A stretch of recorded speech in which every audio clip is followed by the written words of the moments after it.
Okay, we'll start off the story. 1966.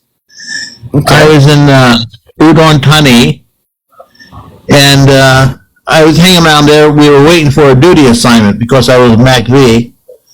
And all of a sudden, I had my commanding officer come up to me and say, "Hey, look, we need you to escort a Thai captain to go over to Mukdahan, Laos, pick up a prisoner, bring him back, and interrogate him." Well, this was a captain. She was an intelligence officer. She was a translator interpreter. And so I said, okay. Yeah, she ended up my wife. But how she did is that we got in the chopper. We flew actually it's about a 45-minute flight from Udon over to Mukdahan. And we were landing. We picked up the prisoner. And then as soon as we lifted off, we were caught in a crossfire. And bullets are flying all, plexiglass breaking, bullets coming to the chopper, everything else. And a piece of plexiglass from the bubble popped off and hit her right straight in the head. And her head snapped back and she went forward and she's bleeding like a stuck pig. And the pilot looks back, he said, "She's dead?" And I said, "Well, she looks dead." He said, "Well, throw her out." So we were maybe 8-10 feet off the ground. I threw her out. This is a true story. I threw her ass out. And I said, "This dead weight?" I said, "This bitch is dead." So I just threw her out. And so we continue on. Anyway, he got some kind of radio communication because she was a captain in the fucking Thai army and she was an intelligence officer. They said, "Go back and recover the body."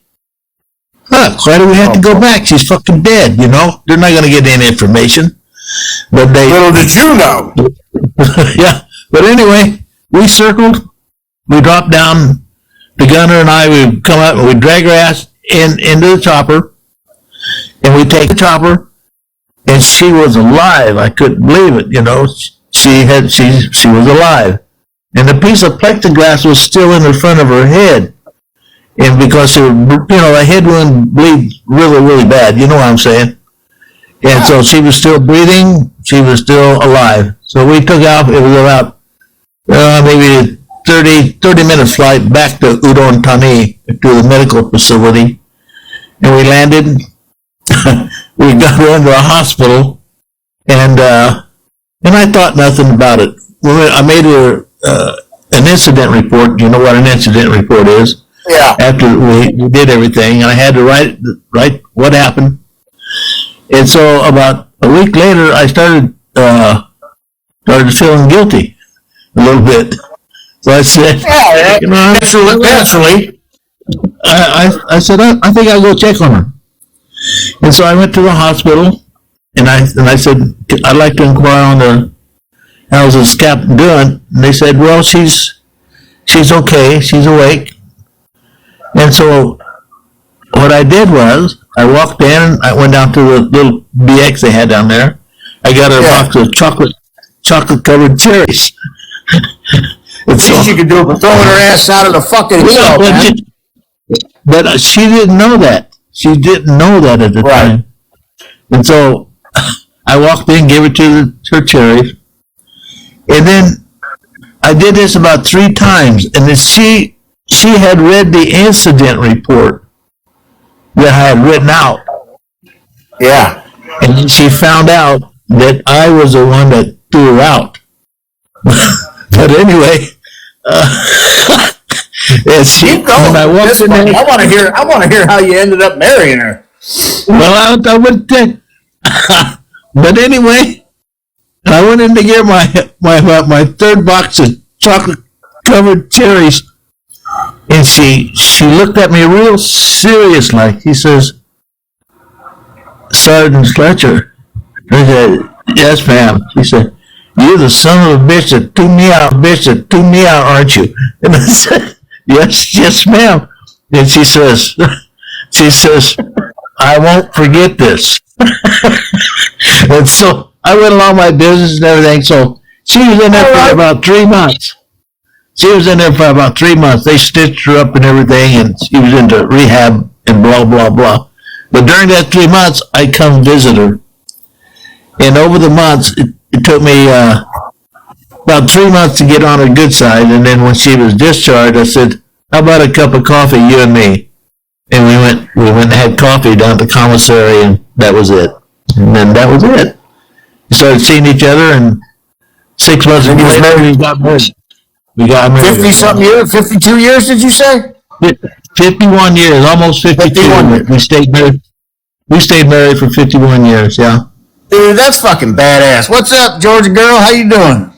That's fucking badass story, dude. And I'm so glad you came in here because, I don't get a lot of that shit, it breaks it up from all the fucking divorces and fucking, here's the thing about it. Women wanting to get pissed in their ass and shit on my fucking live. I appreciate that. Have you ever heard of the Hallmark Channel? Yeah, I've heard of the Hallmark Channel, yes. Okay. She wrote a story, and the name of the book was Crossover. Let me stop you 1 second there, Thomas. Casey Collins, We're not talking about weird healthcare experience. We're talking about Thomas here in Vietnam, how he met his fucking wife and had to throw her out of a helicopter and blah, blah, blah. You missed the story, but this is a real fucking, actually, you should fucking probably publish this fucking story, bud. But anyway, go ahead, Thomas. Anyway, she wrote a story, and it's a complete story about how we met, and the name of the book was Crossover. So she gave it to Hallmark, and Hallmark wanted to actually make a movie out of it, or a series. Really? And yeah, and I did. Yeah. I did. We Scuttlebutt's worked a still lot there? out there. What's that? Is Scuttlebutt still there? Scuttlebutts, bro. No. Scuttlebutts. No, they just closed it, but Scuttlebutts was there back in the day. I haven't been there since They just 2000. closed it recently. Fucking landmark right there. Oh, man, dude. Oh, shit. I used to go fucking get Craigslist casual encounters over by there. Go get a massage. I did that shit in Korea, Japan, all that. Oh, yeah. I used to get my haircut twice a week, man. And, haircut over there was wild. Yeah. That's crazy. I've been Scuttlebutt. I remember that place. I'm like, Twice a week, I'd too, get bro. it 3 times a week. Shit. yeah, you never know, man. Every day, I was going out whenever I could. I was getting a fresh cut, and Yeah. doing the best. I don't blame you, bro. Well, it looks like Look, I'm gonna get smoked here, We just followed you, man. We gotta go. We got Yeah, I'm somebody gonna roll else out. wanting to battle us, man. So we're definitely gonna get back with you, man. We got to do some more battles, brother. All right, brother. Hey, you guys take care. All your fans, you guys take care, and we'll see you all around. Thank All you, right, man. thank you, man. Appreciate it, brother. Lee, man, save some pussy for the rest of us, dog. What do you mean? Yo, Hey, get dude. it off in here, and No, hold on, dude. This right here is about to be hilarious, dude. Look, this is what wear I a need winter hat with a ball cap on top. No, look, this is what I need you to do for me. I need you to verify what is kind of off about my face right now. Well, your head, number one, you're wearing a winter cap. I know. I'm not talking about that. And I think you got a do-rag on and you're white. I'm not talking about that, dude. We're not talking about that right now. Don't even say that, dude. Look, you know what? I'm sorry, bro. I take that right there very offensive, bro, and I'm probably gonna that right there was very offensive, though. Because I said what you were wearing? No, you could probably really get reported for that right now. What you We're just saying said. you're wearing a do-rag and a hat and a ball cap on top? And I'm white. And you are all of those things, are you not? No, but why would you say that? Because you said, look at my face and tell me what's going on with my, You're okay. You're definitely getting. You definitely got my attention, and that's why I'm explaining things to you. You know what I'm saying? Yeah. Yeah. But anyway, I still get money though. yeah, I also get money other ways. I mean, you could get money too. I mean, you get a job. I don't know if you have one, but there's a lot of ways to earn money. You know what I mean? You could start a Ponzi fucking scheme for all I fucking give a fuck, and scam some motherfuckers out of their money. I don't really care. There's a lot of ways to get money. You could go rob a fucking bank and get money. You might get caught. That's the risk you're fucking willing to take if you go rob a fucking bank. You know? You could join the military. How old are you? Shit, if I could, I probably would in the military. I can't. I gotta. Well, I'm going to tell you this right now, and I'm going to tell you very fucking clear. No, I'm on a base right now. I don't give a fuck if you fucking work for the Army or not. If you never fucking enlisted, you don't say fucking shit about the money I fucking get. You understand me? Well, I'm meaning that. I fucking mean that from the bottom of my fucking heart. So, but I'm not trying to be rude to you. I'm being very serious. yeah, I understand that.